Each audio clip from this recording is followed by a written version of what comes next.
میں ہے کہ اس گائے کو ذبح کرو اور اس گائے کو ذبح کرنے کے بعد اس گائے کا کوئی ٹکڑا اس مردہ شخص پر مارو، جس کو قتل کیا گیا اس شخص پر مارو، وہ زندہ ہو کر قاتل کا نام بتائے گا۔ قرآن ہے۔ میرے حضرت صاحب فرماتے تھے وہ اللہ والے کی مردہ گائے، اس کا پایا مارا گیا تھا، کھر جس کو کہتے ہیں، وہ اللہ والے کی مردہ گائے کا پایا وہ کسی مردہ پر مارے وہ زندہ ہو جاتا ہے۔ نبی کی شان کتنی ہوگی؟ یہاں تو اللہ والے کی مردہ گائے کا ٹکڑا کسی پر لگا رہے جو قتل ہو چکا وہ زندہ ہو جاتا ہے، تو نبی کی اللہ نے کتنی شان دے، نبی پکارے سارے اٹھ کر آئیں گے۔ اللہ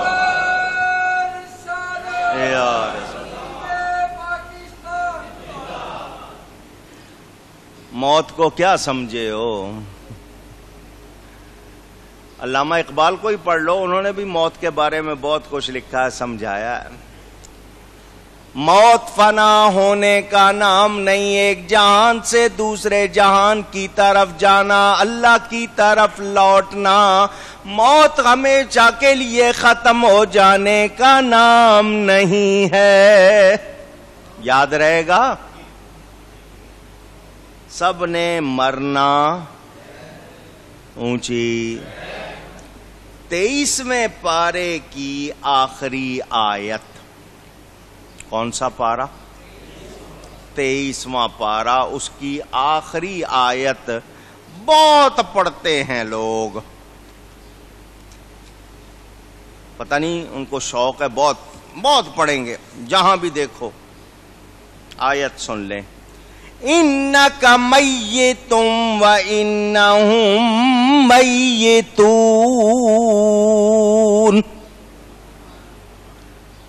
میرا ترجمہ سن لو، پھر میں ان کا ترجمہ بھی سنا دیتا ہوں۔ بے شک تمہیں انتقال فرمانا ہے اور ان کو بھی مرنا ہے۔ یہ آیت ترجمہ وہ لوگ یہ کرتے ہیں، اے نبی تم نے بھی مرنا ہے اور انہوں نے بھی مرنا ہے۔ یہ آیت پڑھ کر پوسٹر لگائے، میرے پاس ان کے پوسٹر میں نے سنبھال کے رکھے، کسی پر الزام نہیں لگا رہا۔ وہ یہ کہتے ہیں کہ دیکھو اللہ فرما رہا ہے نبی کو تم نے مرنا، تم کہتے ہو نبی زندہ ہے۔ اللہ قرآن میں فرما رہا ہے، ان کے کہنے کا مطلب یہ ہے کہ نبی اب زندہ نہیں، معاذ اللہ۔ تو جو نبی کو زندہ نہیں مانتا خود کو زندہ ثابت کر سکتا نہیں۔ سمجھ آ گئی بات؟ میں مذاق نہیں کر رہا ہوں، وہ خود کو زندہ ثابت کر سکتا نہیں۔ ارے زندگی نبی کے تعلق کا ہی تو نام ہے، اور یہ جملہ آپ نے مجھ سے کتنی مرتبہ سنا ہے، جس کا تعلق ہے نبی سے وہ زندہ ہے، جس کا تعلق نہیں وہ چلتا پھرتا بازار میں بھی مردہ ہے، جس کا تعلق ہے وہ سویا ہوا مزار میں بھی زندہ ہے۔ سمجھ آ رہی ہے نا بات؟ یہ موضوع ہے لمبے، مگر میں جو بات کرنے لگا ہوں، کہتے ہیں دیکھو اب یہ میتون کا لفظ یہاں وہاں بھی، میں نے کہا وہاں اللہ نے انکا میتون الگ فرمایا و انہم میتون الگ فرمایا۔ اگر یہ ہوتا نا انکا و انہم میتون، بے شک تم نے بھی اور انہوں نے بھی مرنا ہے، تو پھر آپ کہہ لیتے، مگر نبی کے لیے میت کا لفظ الگ آیا، ان کے لیے دونوں کا معاملہ ایک جیسا، اونچی۔ اب ہمارے علماء کو دیکھو، کیونکہ اللہ فرماتا ہے وَلَلْآخِرَةُ خَيْرٌ لَكَ مِنَ الْأُولَى، محبوب آپ کے لیے ہر آنے والا لمحہ گزرے ہوئے سے بہتر ہوگا۔ اور اگر ہم کہیں مر گئے تو کیا پہلے سے بہتر ہوا؟ اونچی اونچی، تو یہ تو ہو نہیں سکتا، اور اللہ کا وعدہ بدلتا نہیں ہے. ماننا پڑے گا کہ ان کی حیات اب اور اعلیٰ ہے، تو وہ حقیقی جسمانی اعلیٰ حیات کے ساتھ زندہ ہیں. چنانچہ علماء نے لکھا جب ان کی روح فرشتے لے کے گئے آسمانوں میں تو جنت میں لے گئے. اس روح مصطفیٰ نے اللہ کی بارگاہ میں عرض کی، مولا تیرا نبی سے وعدہ ہے کہ ہر آنے والا لمحہ گزرے ہوئے سے اونچی اور اونچی. ذرا ایمان کی بات سنا، آنے والے سے بہتر، گزرے والے سے بہتر. تو مولا یہ بتا تیری پوری کائنات میں نبی کے جسم سے بہتر جگہ کون سی ہے؟ تیری اس جنت میں، تیری اس کائنات میں نبی کے جسم سے بہتر کوئی جگہ ہے نہیں. تو مجھے جسم مصطفیٰ میں لوٹا دے، کیونکہ تیرا وعدہ ہے گزرے ہوئے سے بہتر ہوگا، اور نبی کے جسم سے بہتر پوری کائنات میں کوئی جگہ ہے نہیں، جنت میں ہے نہیں. تو وہ روح مصطفیٰ جسم مصطفیٰ میں واپس آ گئی. نبی کی حیات ایک لمحے کے لیے روح قبض ہوئی، حیات میں فرق نہیں آیا. وہ زندہ ہیں، وہ زندہ. تو زندہ ہے واللہ، تو زندہ ہے واللہ. واللہ کے معنی اللہ کی قسم، شبے کی گنجائش تو ہے ہی نہیں. تو زندہ ہے واللہ، تو زندہ ہے واللہ، میرے چشم عالم سے چھپ جانے والے.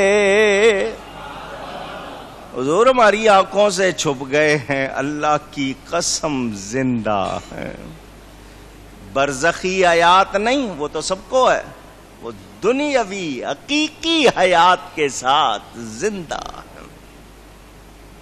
کبھی یہ نہ سمجھ لینا جو قبروں میں زندگی دوسروں کی ہوتی ہے برزخی، وہ نہیں، دنیاوی حقیقی حیات کے ساتھ اونچی اونچی. کتاب کا نام آب حیات، لکھنے والے دیوبند کے مدرسے کے استاد، جن کو یہ بانی بھی کہتے ہیں، قاسم نانوتوی صاحب، وہ کہتے ہیں حضور کو ایک لمحے کو موت آ جائے جہان قائم نہیں رہ سکتا. ان میں حیاتی مماتی پورے دو فرقے، ایک دوسرے کو آپس میں کافر کہتے ہیں. دیوبندیوں میں حیاتی مماتی فرقے ہیں. تو یاد رکھنا، میں نے تو یہ صرف آپ کو معلومات کے لیے یہ بات بتائی. ہم اہل سنت و جماعت اللہ کے نبیوں کو کیا مانتے ہیں؟ اونچی. اور جس نبی کی برکت سے زندگی ملی وہ نبی میرا سب سے اعلیٰ ہے، کوئی شبہ.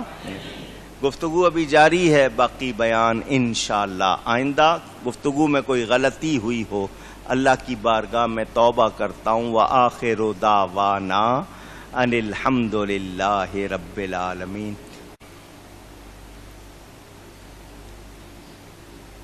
الحمد للہ الحمد للہ رب العالمین والعاقبۃ للمتقین والصلاة والسلام على رسوله سید المرسلین رحمت للعالمین شفیع المذنبین سید الاولین والآخرین سیدنا و مولانا محمد رسول رب العالمین وعلى آلہ وصحبه أجمعين. أما بعد فأعوذ بالله من الشيطان الرجيم. بسم الله الرحمن الرحيم. وَلَقَدْ خَلَقْنَا الْإِنسَانَ مِنْ سُلَالَةٍ مِّنْ طِينٍ ثُمَّ جَعَلْنَاهُ نُطْفَةً فِي قَرَارٍ مَّكِينٍ ثم خلقنا النطفة علقة فخلقنا العلقة مضغة فخلقنا المضغة عظاما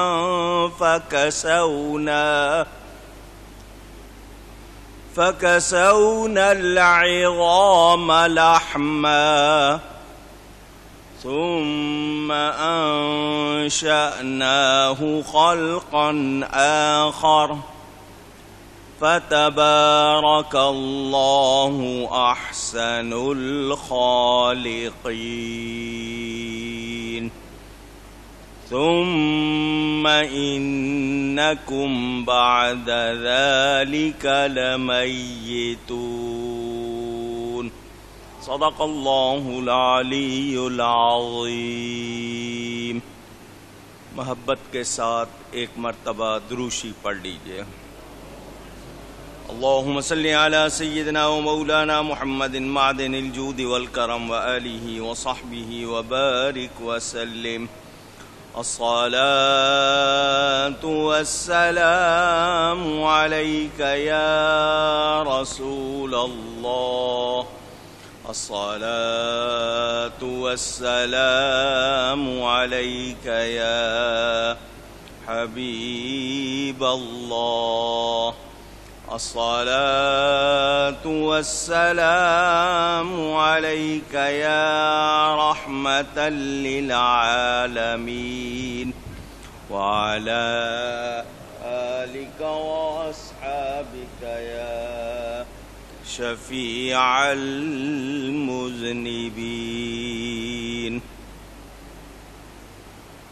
حمد و صلاۃ کے بعد قرآن کریم کی مسلسل تفسیر کے بیان میں آپ نے سورہ المومنون کی ان آیات کا کچھ بیان سنا ہے.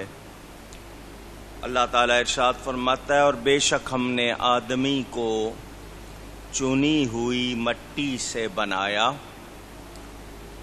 پھر اسے پانی کی بوند کیا ایک مضبوط ٹھہراؤ میں پھر ہم نے اس پانی کی بوند کو خون کی پھٹک بنایا پھر خون کی پھٹک کو گوشت کی بوٹی پھر گوشت کی بوٹی کو ہڈیاں پھر ان ہڈیوں پر گوشت پہنایا اور پھر اسے اور صورت میں اٹھان دی تو بڑی برکت والا ہے اللہ سب سے بہتر بنانے والا ہے.